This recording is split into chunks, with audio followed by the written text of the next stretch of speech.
दोस्तों, मैं अशफाक अंसारी।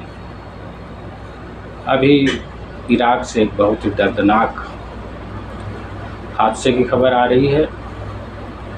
बताया जा रहा है कि उत्तरी इराक के हमदानिया शहर में एक साजिश हॉल में आग लगने से 100 से ज़्यादा लोग मारे गए हैं और 150 से ज़्यादा लोग घायल हैं।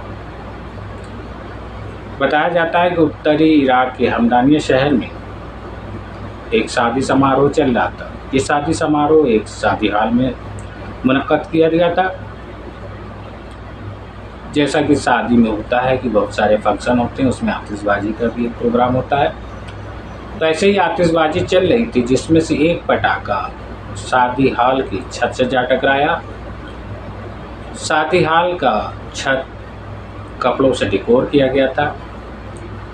जैसे ही पटाखा छत से टकराया, उसने आग पकड़ ली और विद इन सेकेंड ये आग पूरे शादी हॉल में फैल गई, जिससे लोगों को भागने का और निकलने का वक्त ही नहीं मिला।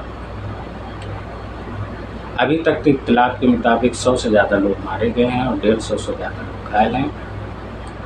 ये भी खबर आ रही है कि दूल्हा और दुल्हन तक इस आग से झुलस गए हैं। जो लोग मारे गए हैं, अल्लाह उनके लवाकिनीन को सब्र अता करे, और जो लोग घायल हैं, अल्लाह उन्हें जल्दी शिफा याब करे। आमीन। अल्लाह हाफिज़।